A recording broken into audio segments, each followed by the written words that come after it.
மதுரைக்கு முதலமைச்சர் ஸ்டாலின் வர்றாரு அப்படின்னா மேற்கு தொகுதி மத்திய தொகுதியில் பிரச்சாரம் பயணம் அப்படின்னா மத்திய தொகுதி மேற்கு தொகுதி ஆட்களை மட்டும்தான் ஒழுங்குபடுத்துவாங்க.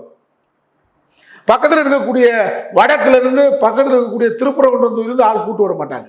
இப்போ எடப்பாடி பழனிசாமி சுற்றுப்பயணம் போறாரு, எல்லாமே பணம் கொடுத்து தான் கூட்டு வர்றாங்கன்னு கூட வைங்க. ஆனால் அது கூட என்ன பண்ண, இப்போ எடப்பாடி பழனிசாமி பிரச்சாரத்தை பார்க்குறேன், அந்த மாவட்டத்துக்காரங்க தான் இருப்பாங்க. இப்போ மதுரையில் செல்லூர் ராஜு நிகழ்ச்சி நடத்துகிறாருன்னா அதை மைக்கிலே பார்க்கலாம். அவர் அந்த பகுதி செயலாளர் வட்ட செயலாளராக கூட்டு வர சொல்லியிருப்பார். அவங்க பேரை சொல்லி இடையூறாக கொடியை மறிச்சுக்கிட்டு பேரை சொல்லி சொல்லுவார். ஏய் கொடி இறக்குப்பா பேரை சொல்லி சொல்லுவார் வட்ட செயலாளர் பேரை. உசிலம்பட்டி பகுதியில் கூட்டம் நடக்குது பார்க்குறோம். திமுக கூட்டத்தில் மூர்த்தி தளபதி பல்வேறு மாவட்டங்களில் பார்க்குறோம். அவங்களுக்கு தெரியுது யாருண்டு.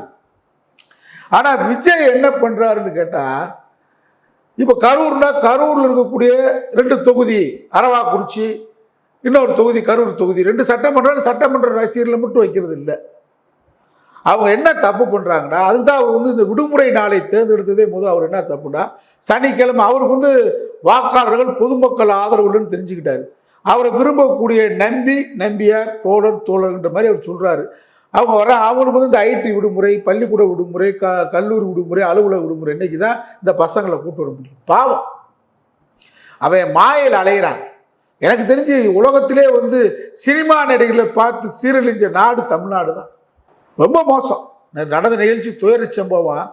அந்த பச்சிளம் குழந்தைகள், அந்த ரசிகர் தான் திரையில் பார்த்த அந்த நடிகரை பார்க்கறதுக்காக தான் வீட்டில் பிறந்த பச்சிளம் குழந்தைகளை தூக்கிட்டு போய் அவன் பார்க்குறான்.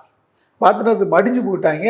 மிகப்பெரிய ஒரு சோக சம்பவம் தமிழ்நாட்டில் அரங்கேறி இருக்கு.